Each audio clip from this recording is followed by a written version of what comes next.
I'm the director of the CV Star Research Library. I would like to welcome all of you to the first lecture in a series sponsored by the Institute of East Asian Studies and the East Asian Library, focusing on collections and scholarship.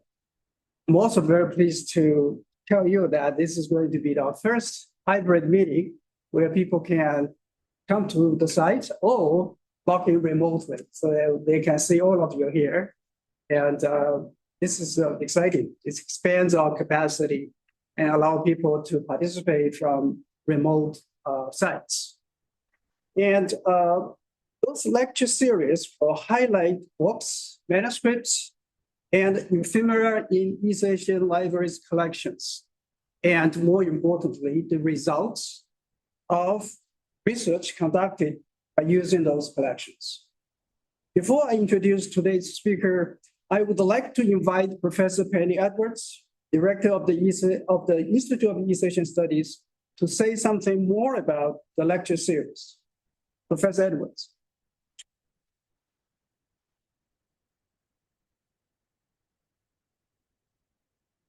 Thank you, Peter, for the introduction Zoom and in-person East Asia Library Institute of Asian Studies series on the collections. It's the very first, it's the launch of this series, which came out of conversations between myself and Peter about ways in which the Institute of East Asian Studies could work with the East Asian Library to spotlight the incredible collections and holdings at this library. And I'm going to speak very briefly to those collections and to some other treasures that we are very lucky to have on our campus shortly. But I wanted to say thank you first for being here. We do understand it's lunchtime, and one of the things about being in the library is there's no food or drink. So, but this was a time that works for most faculty and students to spend time with these collections. So again, thank you.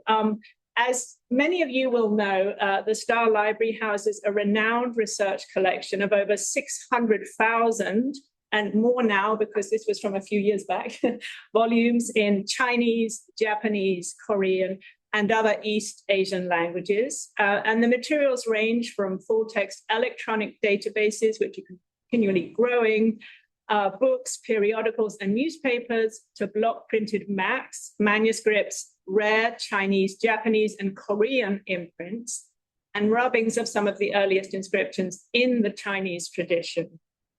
And the full collection, some of which is stored off campus, totals over 1 million volumes, making it one of the top 2 such collections in the United States outside of the Library of Congress. But collections are nothing without the skills to curate, translate, interpret, preserve, and provide access to our students, our faculty, our broader community in the Bay Area and beyond.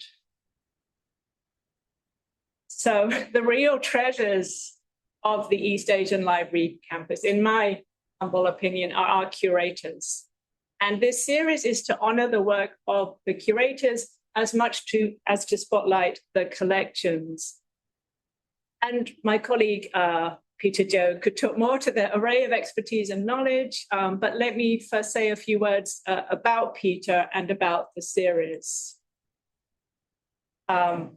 Peter Joe is the former president of the Council of East Asian Libraries and also the recipient of the highest honor of that council, the Distinguished Service Award, which he received for his creativity, leadership, and scholarship in support of East Asian libraries and East Asian studies. And his numerous publications include Collecting Asia, East Asian Libraries in North America from 1868 to 2008, which is the first English language monograph on this subject.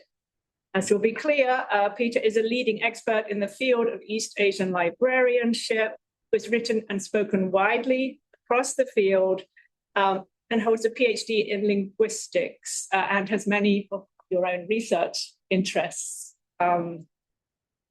His many accomplishments include the acquisition of the 2015 the acquisition of the Fonoroff collection for Chinese film studies, which we are so delighted to be able to share with you today, together with our first guest speaker, Paul Fonoroff. So, as you can see, there's a very wide array. I'm hoping you can see on Zoom. Certainly, those in the room can see the variety of material that is here that was brought to us through Paul's collection. And this really offers an amazing window onto Shanghai and Hong Kong cinematic history, as well as cinematic history in the PRC. And so this launch of this lecture series is really what we're asking is scholars and collectors and experts to share their knowledge of the collections with you, to spotlight that these are here for the research of faculty and students, and I believe the broader public and scholars globally who visit the library to gain access. We will have a talk on 21st November that's moderated by Deborah Rudolph, curator of rare books and special collections. And that talk is by Thomas Hahn, a German aviator in the Middle Kingdom, and he's looking at aerial photography from late Republican era China. And then in spring 2025, Professor Yoshitaka Yamamoto, associate professor from the National Institute of Japanese Literature, who is with us here today, will be presenting on manuscripts of Sinitic, or rather, so that is classical Chinese poems by 19th century Japanese poets in the Berkeley collection. And that will be on March the 18th. And please stay tuned to our publications lists for news of that collection. Peter, would you like to say a few more words about Paul? Yes, thank you, Peter. So we've got many introductions, but I promise you that Paul will speak. Okay. Yeah. Thank you so much, Penny. As Professor Edwards just mentioned, in 2015, the CV Star Research Library acquired Paul Fonoroff private collection of printed materials, graphics, and memorabilia dedicated to the study of Chinese film. At that time of the transfer, the collection contained more than 70,000 items and was regarded as the largest collection on Chinese film in private hands. It was a well-known collection in the world. Now, formerly known as the Paul Kendel Fonoroff Collection for Chinese Film Studies, it is one of the most important acquisitions the East Asian Library has ever made in recent decades. Portions of this collection have already been published on the web. In the coming months, more and more will become freely accessible to scholars, students, and anyone interested in Chinese film anywhere in the world. Before I acquired the collection on behalf of the East Asian Library, I should say this also was the largest acquisition I've ever made in my professional career.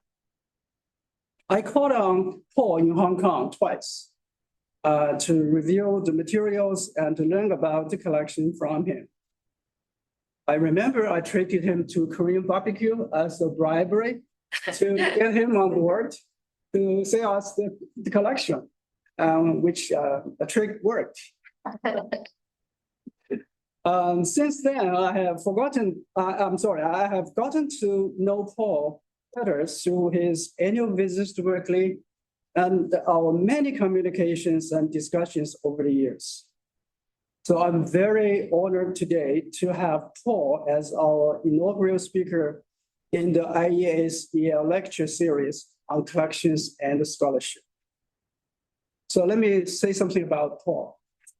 A native of Cleveland, Ohio, Paul began learning Mandarin while in high school, continuing his Chinese studies as an undergraduate at Brown University and at the Singapore Nanyang University. After earning his MFA in film at the USC, He obtained a grant to research Chinese cinema at Peking University from 1980 to 1982. After that, Paul relocated to Hong Kong and remained there for decades, writing on film for a variety of publications, most notably South China Morning Post, where he served as movie critic for over a quarter century. A collection of his articles has been published under the title At the Hong Kong Movies, 600 Reviews from 1988 till the Handover. He has also hosted over 1,000 movie-related TV segments in Cantonese, Mandarin, and English, and taken roles in approximately 20 films. So he is certainly a celebrity. Often when he travels, he meets people in the airports. People say, I know you, but you really kept me awake late at night. So that's your fault. And so he is widely respected. While the number of items in the Fonoroff collection is large, it is a combination of personal, academic, and professional interest that sets it apart and that make it known. Through his publications, Silver Light and the Chinese Movie Magazine, Paul has made the connection between has made his connection even better known. His publications have also raised his profile in the US. The New York Times named his book on the Chinese magazines, film magazines, one of the best art books of 2018. In his talk today, Beyond Chinese Cinema, Paul will discuss some of the items in the collection and share with us some of his experiences acquiring those items and building up this wonderful collection throughout his entire career. Now, Paul Fonoroff.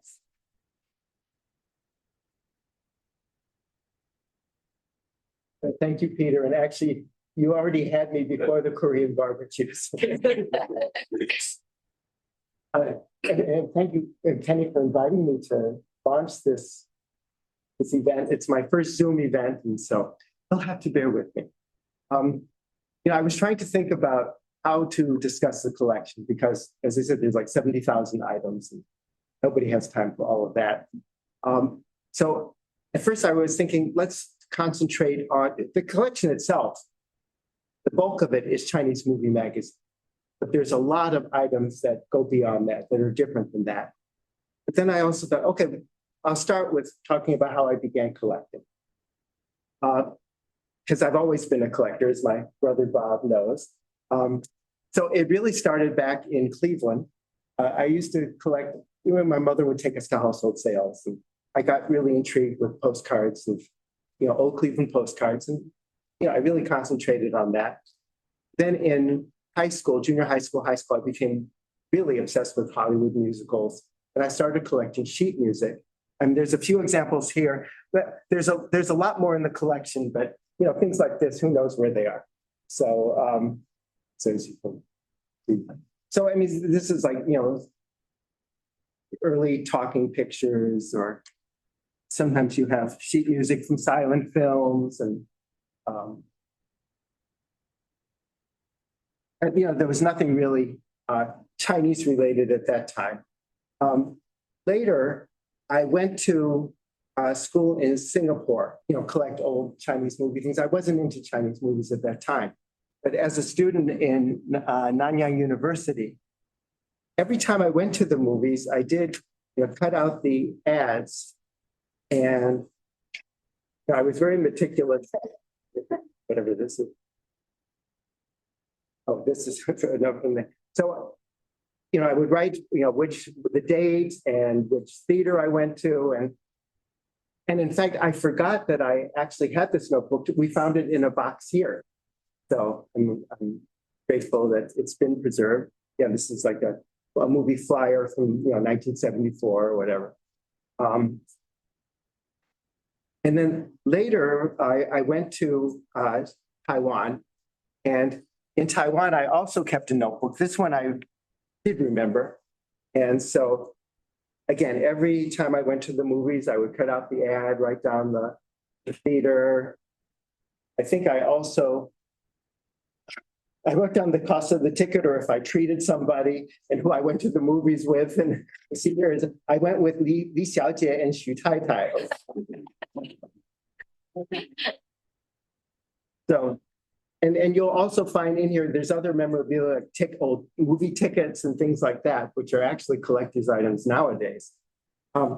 Also, while in Taiwan, if I saw something that I liked, I don't want to say I would take it, but I would borrow it. So for instance, here's a poster of a Zhen movie called Haiyou Fei Chu.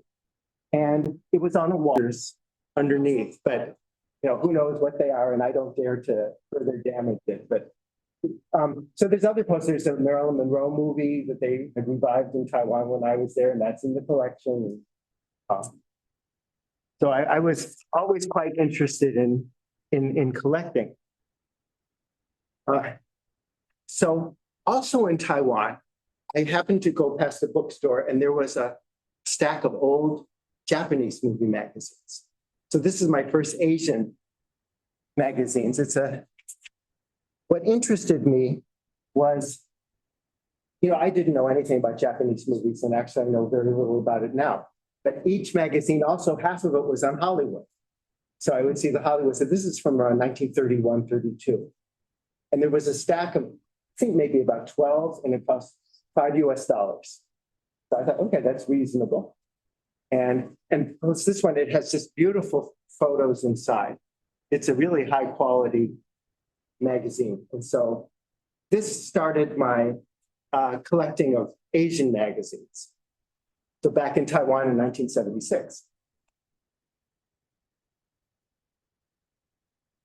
So now we go up, fast forward to 1980, and I'm a student in Peking University.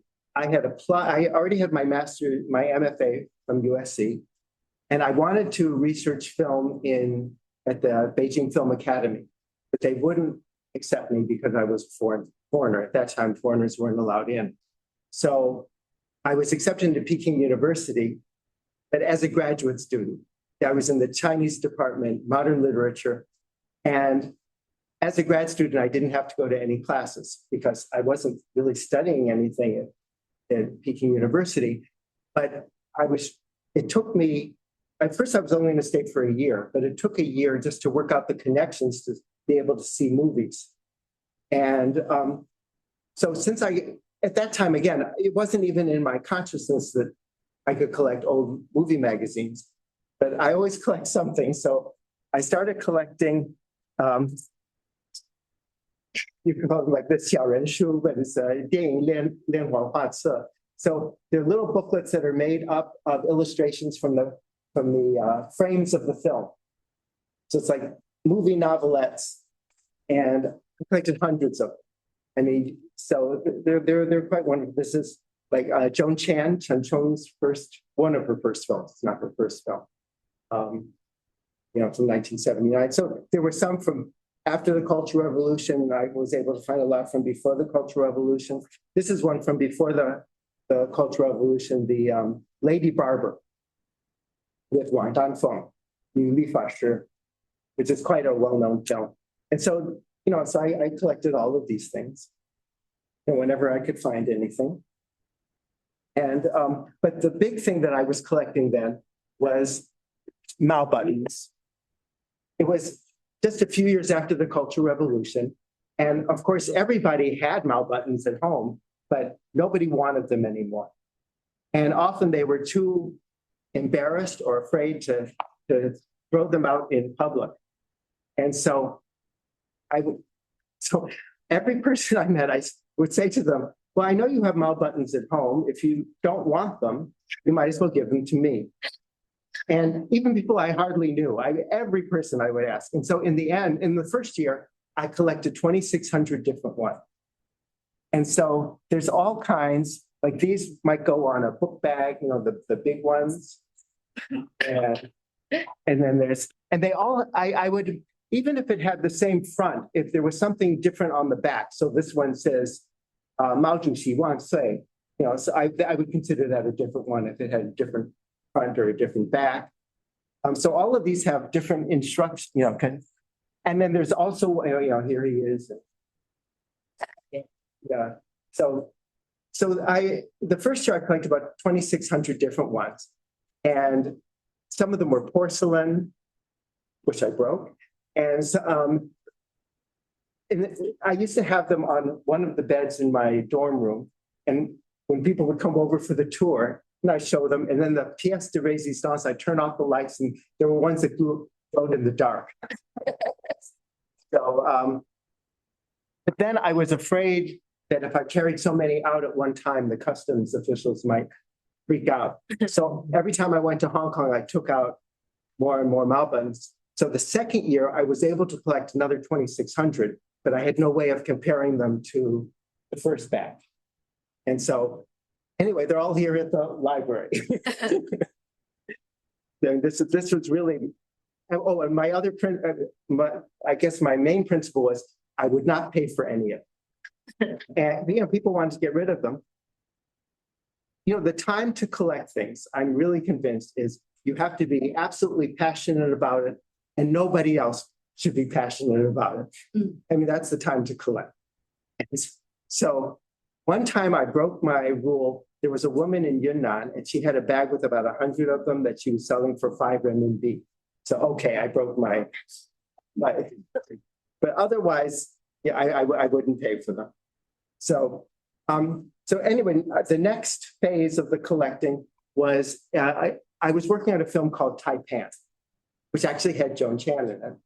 I was one of the assistant directors, and we were shooting in all over, in Zhuhai and Guangzhou and Hong Kong. And when I was in Macau, somebody told me that they saw a bookstore that had old movie magazines, but they didn't tell me where it was or anything. So we had some time off, and so I was just kind of wandering around, and it was on a street I had never been to before, and there was a bookstore. And I walked in and I asked him, do you have any old magazines, movie magazines? He said, oh, yes, yes. And then he asked me a question that nobody had ever asked me before. What period? Well, up until then, I had magazines from post-1950. So I just said to him, oh, well, 50s and 60s. Oh, yes, we have them. So I said, how about 30s and 40s? He said, oh, yes, we have them. I'd never heard of such a thing before. Let me add that back when I was in Beijing, I did go to the Peking Film School, the Beijing Film Academy, and they have a little library. And I asked if I could look at their magazines. I said I couldn't look at anything from before 1949 because it was too sensitive. So just to show you where we were at that time in China. So anyway, so in this bookstore, so he brought up the stack of magazines, and among the magazines in the stack were these two. So this one, Yin Guang, which means silver light. And I later discovered this is the first Hong Kong movie magazine. This is from 1926. And they had issues 1 and 2. So of course I got them. And I don't think that even the Shanghai Library or the Peking Film Archives has this. Their collections are very Shanghai centric. And so they don't have much from the South, but we do in this collection. Also in the first stack was this magazine from 1938. And the cover girl is Lan Ping. And of course, I knew that Lan Ping is Jiang Qing. I was so excited. And I think he was charging like 5 Hong Kong dollars per magazine. So that's like 65 cents or, whatever. So of course, yeah, I'll take it. And so after that, every break that we had in our shooting, I would go back to that bookstore. And it turned out that there had been a critic who had passed away and they had gotten his things. But everything was very scattered. And so after I came back to Hong Kong, whenever I had time, I would go to Macau, and they finally let me into their storeroom. And, I just ended up finding about 500 magazines there. So this is really the start of having old things. But unfortunately, they had left some of the boxes outside, so they were waterlogged. Some of the things are not in good condition. But this critic, this Macau critic, and I've never been able to find out any information about him. I have his name. I've seen some articles he's written, but it's a pen name, and I don't know who he really was. And the people who got the collection, the bookstore, they didn't know anything. But he really had a focus on magazines and things from Macau, things published in Macau, published in Guangzhou, published in Hong Kong. So there's a lot of things that you don't have elsewhere at all. So the next year I was in Beijing for a month. And so I went to the film archive, and the head of the archive gave me permission to look at their old magazines in their library. So I went, and the person at the library says, he said, "Oh, you want to see them now?" He said, I said, "Yes, I'm in Beijing now." He said, "Oh no, it would just take us too much time, blah, blah, blah, blah, blah." It just shows you that in China, you can have approval from the top level, but it's the lower level bureaucrats who can keep you from doing anything. So that's when I really resolved, if I'm going to do research on these things, I have to collect them myself, because there's no other place to find them. So in 1985, I was in Beijing, and a friend of mine told me there was a bookstore in Dengshiko, which sold secondhand books and magazines.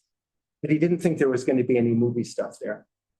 And so I didn't go. But then on my last day, I was bicycling past there, and I passed the bookstore, and I thought, well, might as well give it a look. And so I went in, and there weren't any movie magazines. But as I was leaving, something caught my attention on the top shelf, almost out of view. There was 25 bound volumes. It was the most popular movie magazine in China, 大众电影, popular film. And as this said, let's see, I think it was this one. It was a complete set from 1950 till they closed in 1966. They reopened then in 1979. Let's see if I can. Yes, so it's 25 bound volumes, and the cost was 157 renminbi for all. So, it may be about $30. It was a different rate of exchange back then. And if I added another 20%, another 30 renminbi, they would send it to Hong Kong. So, I was just so, back then you couldn't do research unless you went to a library. You didn't have anything online or anything like that. This meant I could really research things. And in a way, it was also very chilling as you look through it. It's different when you look through actual magazines compared to seeing things that have been reprinted. There had been a movie in 1950 called Wu Shun Zhuan, The Story of Wu Shun, which was starring Zhao Dan, who was the #1 star, and Sun Yu was the #1 director. And it had a supposedly revolutionary theme, but it fell out of favor in 1951 when they had the first big criticism campaign, this Yi Jiangfeng, the criticism of a rectification for literature and art. And this movie was the brunt of the criticism regarding film. So they actually went through, they didn't take out the article. There's a stencil there.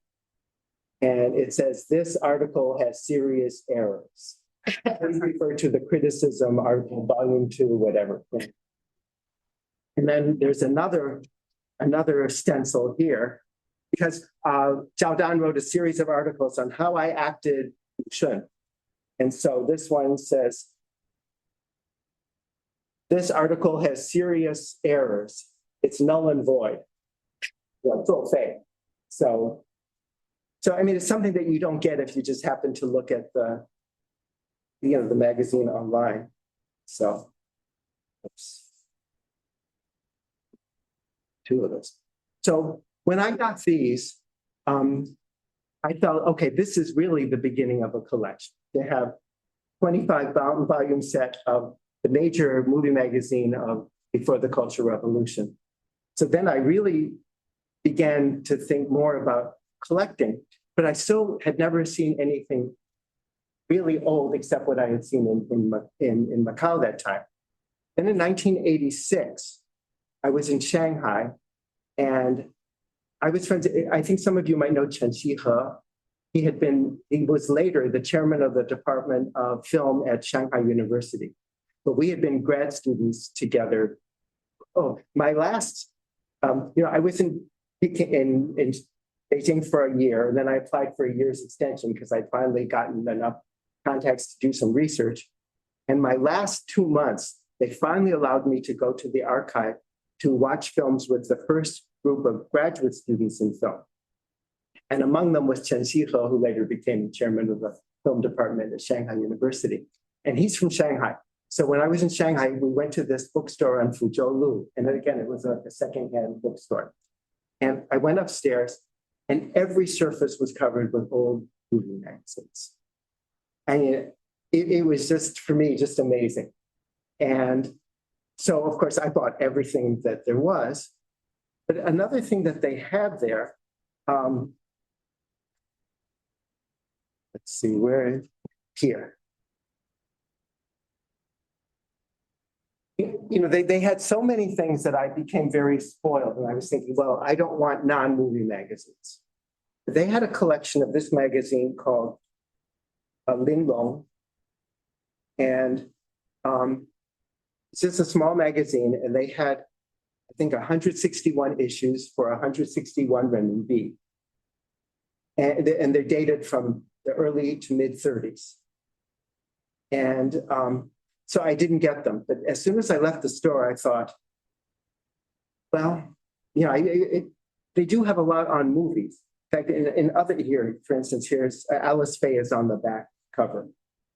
And for several years, they did have a back cover to mirror the front cover. The back cover said Mu Wei, like screen flavor, but in Shanghainese it's pronounced movie. So just like movies. So, but I thought, no, it's not strictly a movie magazine. I shouldn't get it. I'm getting too many things. But as soon as I left the store, I thought, 161 issues of anything from the 1930s for 161 renminbi, I would really regret it if I didn't get it. So I went right back and I got it. And now since then, Heidelberg and Columbia together have a website. They have digitized these, and their collection is bigger, but we have issues they don't have. Not that there's any competition here, So another thing that I found in the Shanghai library, in the Shanghai bookstore, and again, this was bound volumes, and I figured, no, this one I have to get. It's the Liangyou, the Young Companion magazine, which is like the life magazine of China. Just beautiful, graphics, and it's too heavy to really hold up. But here, okay, here's Bai Yang, who was a very major star. I mean, just a beautiful, beautiful magazine, and there's a lot of bilingual, English and Chinese captions. It was a very international kind of a magazine, and it's a good source for film studies because they do, they cover just about everything. And they had bound volumes for 1933, I believe, up to 1940.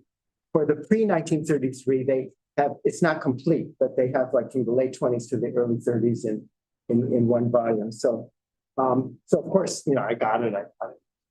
But so it's just nice to see. I think you can find these online, but it's just different when you see the texture of the paper and the colors, and it's just nice to be able to leaf through. So that so now, in addition, there is a lot of one-of-a-kind kind of things that you won't find elsewhere. So here's, I think I have to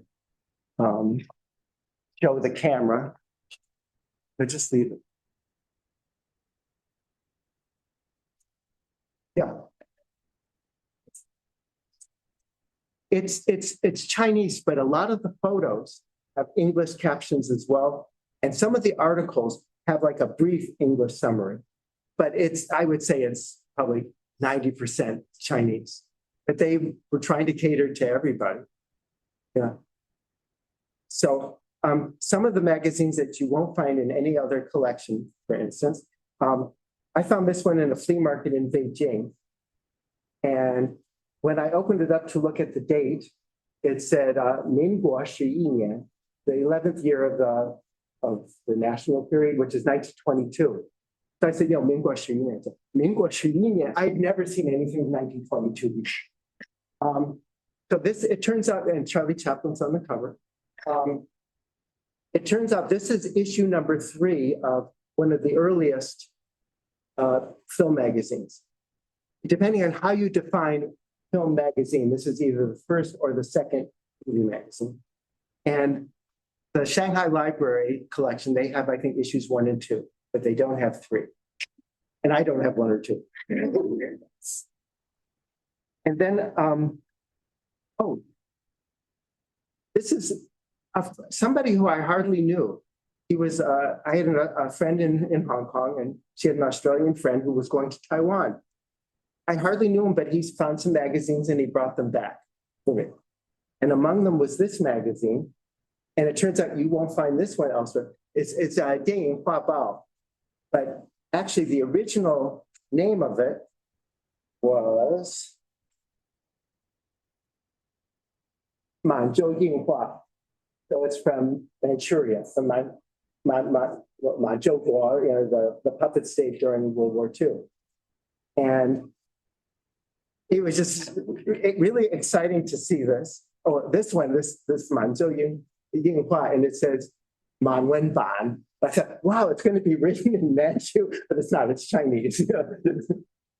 I think they might have for a while had a Japanese version as well. So the magazine started in the late 30s. In 1938, there was, or 37, there was a studio founded in Manzhou, which ended up producing over 100 feature films. So it was a major studio, but they didn't have much of an export market. But a lot of the films were done in conjunction with Japanese studios. And they had one bona fide superstar who came out of it. So on the back cover of this in the ad, that's Li Xiangran. She has a Japanese, later she went with her Japanese name, Yamaguchi Yoshiko, I think. And but she had started out as the star in Manzhou. She was Japanese, born and raised in China, spoke absolutely perfect Chinese and Japanese, but it wasn't revealed that she was actually Chinese until after the war. So, and so again, these are oddities that you just, won't find everywhere. Okay, and another thing I've been concentrating on a lot was Southeast Asia. Having gone to school in Singapore, and then later, living in Thailand, and so I'll show you some of the things. In Thailand, we were able to find a lot of calendar boards. The Hong Kong stars had a huge following in Southeast Asia, and yes, so this is for Penny Edwards, who happens to like Lin Dai. She was such a huge star, Lin Dai. So here's the calendar for 1956. And we found this this is just in Chinese, but I found this in Thailand. And then a lot of calendar boards, and you can see that they're written in Thai and Chinese. So this is her in various stages of, you can just see it. It's so, and they're lovely. So that you would hang a calendar here. So this was like for calendars.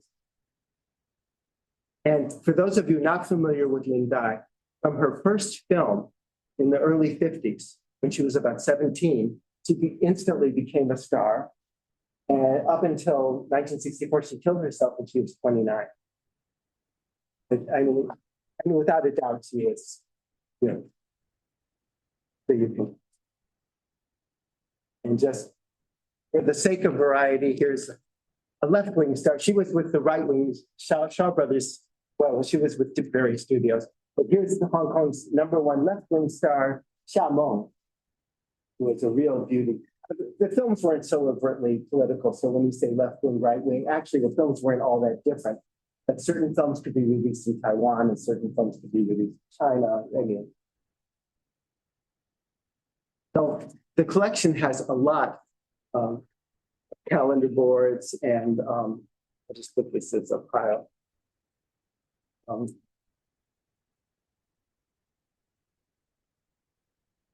well, actually, just a couple more.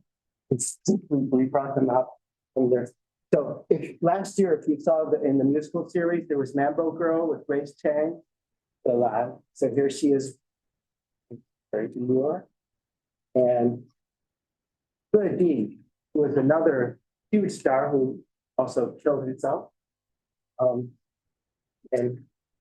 another Lin Dai.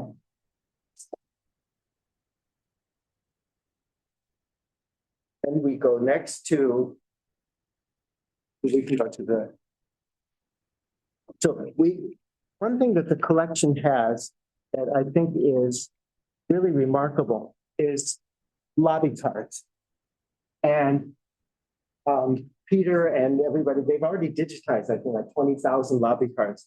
So they're much easier to access now than they were when they were in my filing cabinets. And you can really look at them. But there's some odd ones. For instance, some of them are like transparent. I don't know if you can actually see the light shining through, but they must have had light boxes in theaters where they show them. And we found this in a theater in Bangkok. And my husband and I, we knocked on the door of every old theater in Chinatown in Bangkok. And we would ask them, do you have anything old? Do you have anything old? They didn't know what we're talking about. And finally, we were in one store and he went upstairs and he came down and said, is this the kind of thing you're looking for? I mean, so many sets of lobby cards from the 50s and 60s, and they were for all kinds, Hong Kong movies. But, Hong Kong movies back then, it wasn't just Mandarin and Cantonese film. For instance, here's a Chaozhou dialect movie. And there were a lot of Chaozhou dialect and Xiamen dialect films that were made in Hong Kong, but not released in Hong Kong. It was for release in Southeast Asia, because Penang, that's what they speak, or Singapore, Taiwan. A lot of these lobby cards, you'll see the black and white version and the hand-colored version. I mean, we just have hundreds of these. And it's wonderful. Sometimes you'll have more than one version of the same black and white. So the woman's dress will be pink in one and green in another, but it's all hand done. As a film critic in Hong Kong, I realized that I could go to the film distribution offices and get lobby cards and posters for free. It's just sleep. And so every week I would go in Hong Kong, there were like 5 theater chains. So I would go to the offices of theater chains and get what I could. And we also have posters from the subway station. And those are really big. So they were too big to show here. But for that, I would have to get a letter from the film company. And then I would go, once a month, I would go to the main depot where they stored the posters. And if the mean person was on duty, he would give me what was on the letter. But if the nice person was on duty, I could take anything I want. So, but anyway, among the posts, so this is from Golden Harvest. I'd get them in the official envelope. And this is a category 3, like an X-rated film called Robo Tricks from 1994 with Amy Yep. So this is the adult content of this talk. So I hope nobody's too shocked. And but we really have hundreds and hundreds and hundreds of sets of lobby cards. Because the time to get things is when you can get them for free. So I was really diligent about things like that. But we also have lots of posters. Now that they're digitizing the posters are being digitized now as we speak, because it's something that I could never look at. So they were all rolled up. So it's really exciting to be able to see them. Now this is another kind of lobby card. I mean, another kind of poster. It's quite heavy. It's printed on some kind of acrylic. And these used to be on the sides of the phone booths in Hong Kong. And a friend of mine, he used to go around at night and take them. And if he had an extra, he would give it to me. But the thing was, at that time, I was living on the roof of my building, no elevator, you know, it was like 5 floors up. These are heavy to carry. So this is, if there's any Hong Kong film fans, this film was quite a success back in '92. The legendary La Rose Noire, the Tony Leung,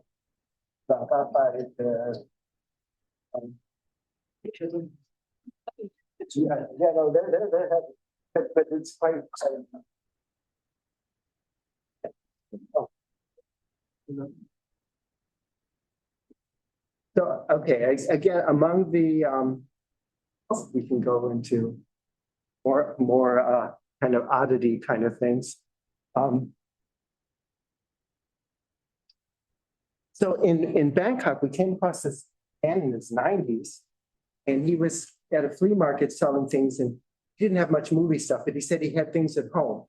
So we went to his home.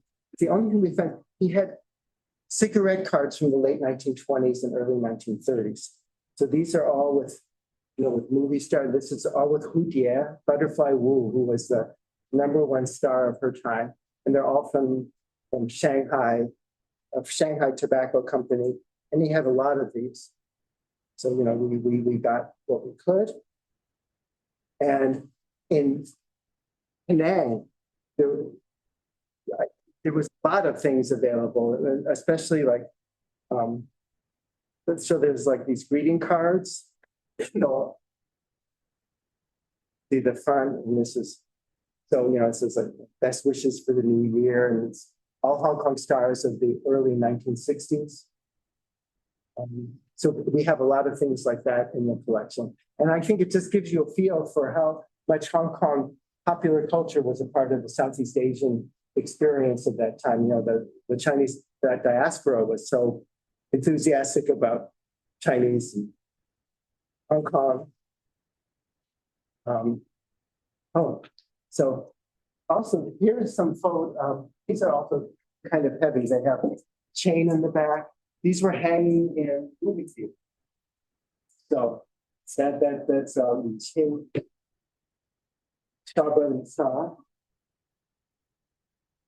And that's it. And here's Lily Ho Lily. I was only able to find 3 of these, and unfortunately, on one of them, the mover, when they were being moved, they shattered the glass. But the picture's still like that. But anyway, I mean, it's just interesting the kind of things that you can find, and it's part of a culture, a movie culture that really no longer exists. This is really very theater-centric kind of thing.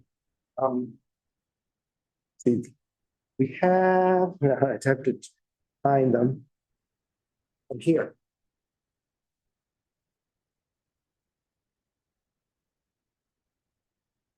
This was in China. I found these. So we have a whole album full of these beautiful star pictures. And these are date from the war period during the Japanese occupation. But what makes them even more interesting is that on the back, they're dated 1958, no, 1957, and they're accounting things. So I think there was a paper shortage in the late 1950s. And so they were using the leftover paper because movie stars were no longer a thing, especially movie stars from the Japanese occupation period. So it's they didn't destroy them, but they were being used for accounting lead. And it's a good thing too, otherwise we wouldn't have them anymore. Okay, and this on the front, yes. And I mean, and these are all really major: Chen Zhen, Ouyang Shafei, Hu Feng, Gong Chouxia.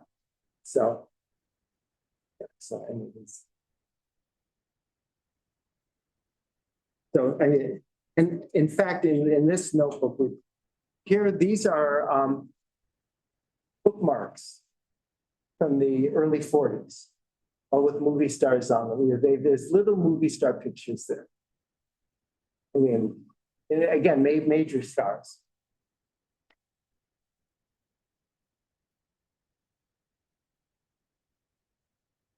And I think that something like this was used, it's like a composite picture of stills from a movie from, again, this movie is from 1943, 44, and it was a co-production between Shanghai and Japan. Wanzi Chen. And so, of course, after the war, this film was very criticized because it was a co-production. But I think this must have been some kind of a composite. I don't know if they used it in the theater or if it was for fans or for what. But I did see a review of this. There was an English language magazine in Shanghai in the early 40s called 20th Century, but 20th with 2 X's. And it was edited by a German who I think was a Nazi party member, but excellent English. And Zhang Ailing wrote some of the reviews. And so she wrote a review of this film, and that's the only reason that I know the English title was On With the Show. So, because a lot of these movies had English titles, but they've been lost. And so nowadays, people just translate the titles into English, but it's not the same as knowing what the original title was. Put this in. And I'm sorry, Deborah, everything's going to be out of order. I'm sorry.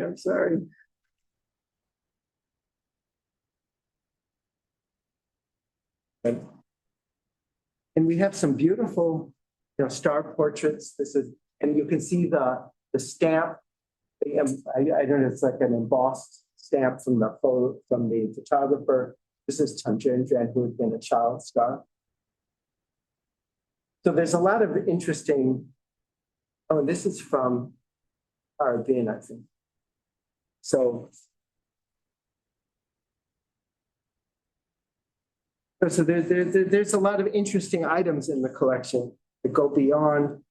Okay, this one I will try to take out without destroying it. Because I think the story behind this theater is very interesting. This is a program for the opening of the Majestic Theater, which is a real nice Art Deco kind of a theater in Shanghai. This is from 1941, I believe. And it's called the Meiqi. But what I find really interesting, I won't open it because it's fragile enough. But the first movie they showed was Moon Over Miami with Betty Grable.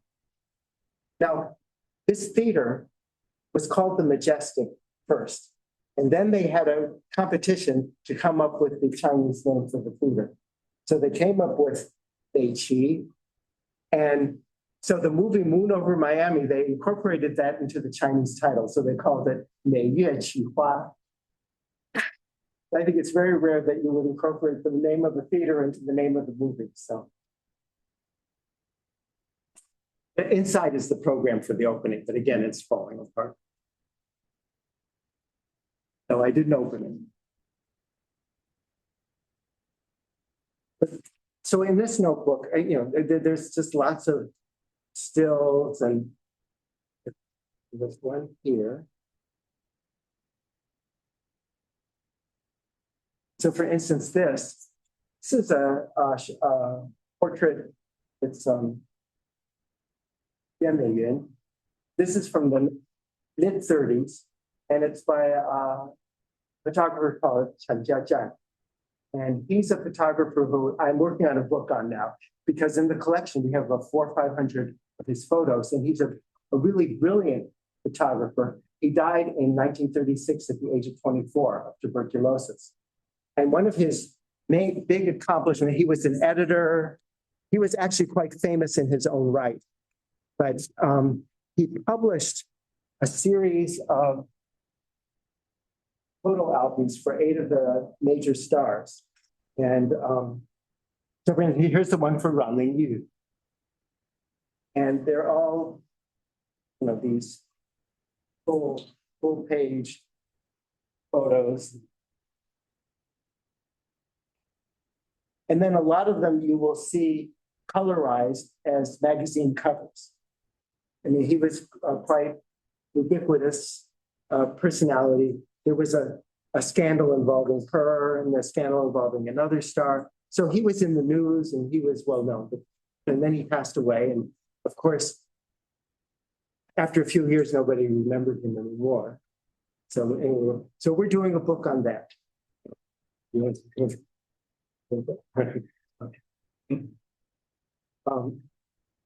So, and I didn't realize until I just looked at it now that we actually have one of the portraits in here. Everything's out of order. So, I mean, there's just so many what I consider to be treasures that are in this collection. Which reminds me, in regarding the Southeast Asian Chinese culture, this is a magazine published in Jakarta when it was still called Batavia. So it's by Yang on the cover, EO. So to have an Indonesian Chinese movie magazine, and we have several from Thailand. We have some that are bilingual on Thai and Chinese. And it's just, they're real cultural artifacts. You know, in here, there's an article on Zhou Xuan, and don't want to open it too much. So, so we have the lobby.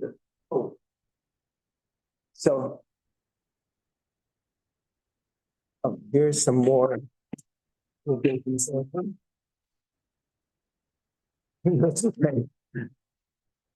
In terms of the, again, this is just a small portion of what's in the collection. There's really a lot of things. Li Lihua, who is probably the biggest star to have the longest career. She started in 1940, and even in the 70s, she was still a star. She never was relegated to supporting parts. So this is like in 1956 or so. She opened a gold shop in Bangkok.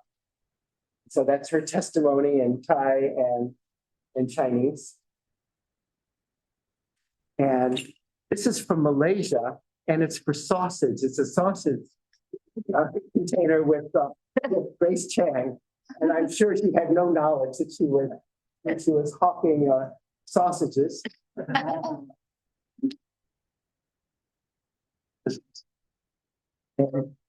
this is Yomin, Lucilla Yomin, who is very, very big Hong Kong star. But this is from Singapore. This is a Singaporean pattern advertising a go-to shop. Okay,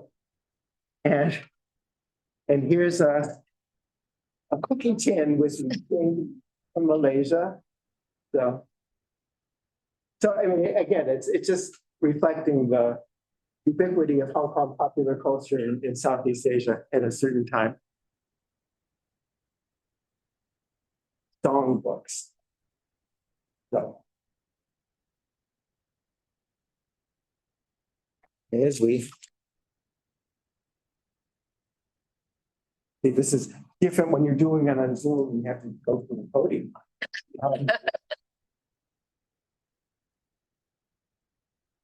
So there's a lot of, I had said before my interest in sheet music, but there's also a lot of sheet music from China or song booklets. This is more of a flyer from this movie, 1941-42, and it's with Nancy Chan and the Chen Yunshan and Liu Qiu. Liu Qiu, who still had a huge career in China in the 50s. He had made movies in Hong Kong in the late 40s, and the colonial authorities kicked him out, expelled him in 1952 because of his communist activities. But this is from 10 years before that. And Nancy Chan here, I would say there's more magazine covers with her in the collection than anybody else. She was originally from Hong Kong, and then she had a huge success in Shanghai movies after being in Mulan. And then she went back to Hong Kong and retired. But when she was 98 years old, she came over to my apartment this night in 2014, and she actually made it up the steps. And There was about 80 magazines with her on the cover. Every surface was covered with her magazines, and she spent about an hour looking at everything. So, yes. Yeah. So this. And this is an early songbook by Li Jinhui, who's like the father of Chinese popular music, like Shi Daiqu, that kind of thing. And I think he wrote songs like "Mei Mei Wo Ai Ni" and "Mao Mao Yu." They're famous in Chinese society. And so this was a magazine that they used to publish. It's all music. So we have several issues of this. And what's interesting in the inside is that it's in German, it's in Chinese and German. So it's a text und Musik von Ming Mei. I don't know why they did that. Maybe they thought music was more Germanic. I don't know. And then a lot of these are photo cards, and they have song lyrics. And they're from 1940s movies. So, and again, a lot of them are famous people like Zhou Xuan, and they're yeah, so you can see here Zhou Xuan on the lower right.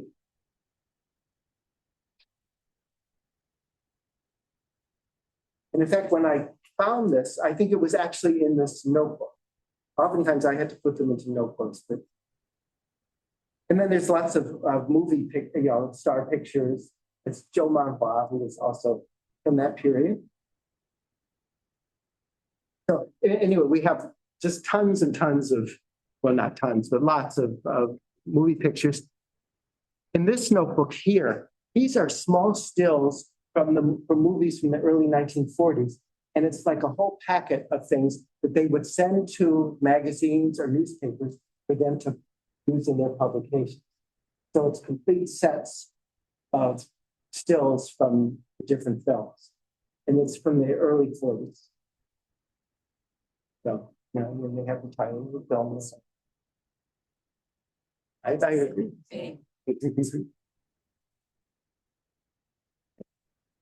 But see if I can find my notes. Okay. So what have we? That is song card. Oh, criticism books. Okay. And of course, movies were a great source of criticism after 1949. And so American movies were banned in 1950, where they began to be criticized. I think the last American films were screened in 1950, and then they were banned. So there were books like these that came out to some criticism of. And then also in the collection, there are several books from the Cultural Revolution criticizing Chinese stuff. So I mean, they're very interesting in the discussion. Because some people were asking, what about progressive Hollywood films? They considered films like For Whom the Bell Tolls as a progressive film, or Madame Curie, which ostensibly wasn't political.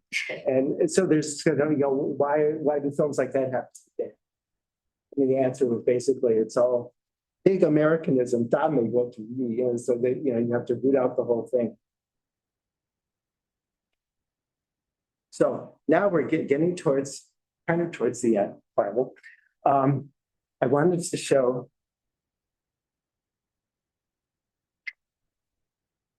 So, thank you.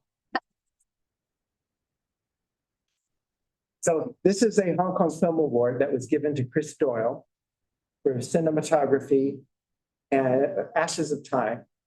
And one of the TV shows I was doing, we were doing a program for the Film Awards. And so I asked him if I could borrow one of his statues. And he said, sure. And well, of course I didn't give it back, but I did later, I did ask him, I said, I haven't given it back to you. It was a few years by then. And he said, oh, I have so many. It doesn't matter. He's a multi award winner. It's nice, nice to have. And last but not least, we're kind of coming to the end. There's so much time now. Among the non-movie magazines, we have a very large collection of Shanghai Huabao, hundreds and hundreds of issues from the 1920s. And then we also have from the 1930s, this Beiyang Huabao, which is from Tianjin. And it's not a movie magazine. There's items about movies in it. But the printing, we have many, many bound volumes of this. And the printing is quite beautiful. You know, each book. Oh, I find it. Okay. So, I mean, you can see the printing is very high quality. And the reason I say this for last was because this issue from, let's see, what's the date? From October 22nd. Oh, this is around 1936. And the cover picture is Miss Tianjin Xiaojie, and her name is Jenny Fonoroff.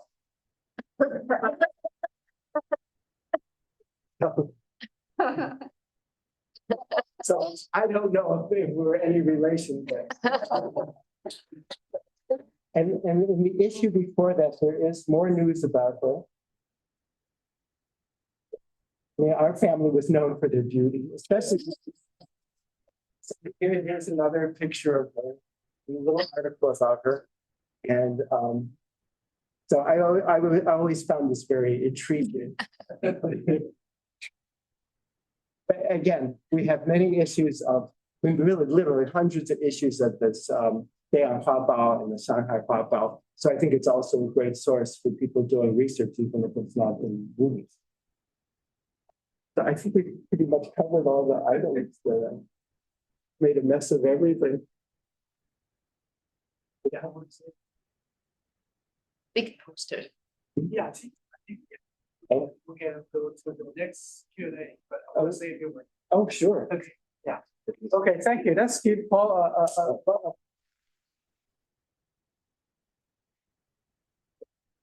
Okay, so before we get to the Q&A, I want also to say a few words about the gratitude. First of all, I want to thank Paul for this wonderful lecture. As you can see, he built up this collection through his really lifetime. And he also helped put the Berkeley on the map. The reason I'm saying that is when you think about film studies collections from China, the Chinese film studies collections, you can only think about like a China National Film Archive, 中国电影资料馆 in Beijing, or Shanghai Library, or Hong Kong Film Archive, 香港电影资料馆. In North America, there was, my knowledge, literally nothing about. Almost very little.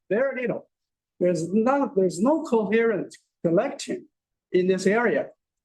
And until we acquired his collection. So now this is perhaps the only complete, not only the largest, but the only relatively speaking complete collection in North America to benefit scholars on this continent. You don't have to go to Asia. We can really support in-depth research with the collection. So that's my first few words of thanks. I also want to thank a few people who have played a vital part in this. Professor Bao Weihong and Professor Andrew Jones. They brought this collection, the information about it to me, and also introduced me to Paul. So they played a vital role in really educating us about why we should go in this direction. And of course, that also coincided with my personal belief that we are seeing a shift in academia, that people are moving in this area. In the traditional study field, we always value the text, manuscripts, linguistics, Asian language, things like that. But today, popular culture and these type of things is really leading the research in many ways. I also want to thank former Dean of the Humanities in Arts and Sciences, Tony Cascadi. He really was the person behind the scenes. He was a hero. He helped raise the money to acquire the collection. And he's his effort really supplemented the funding that we provided from outside. So it's basically funding came from two sides, out of knowledge, arts and sciences for that. And also, I want to finally note, but not the least important, I want to thank Professor Edwards for putting together this new perspective of academic endeavor, try to incorporate the library collections into the discourse of the academia. I think this is a good start. So now let's move to the Q&A. So for people who are online, you can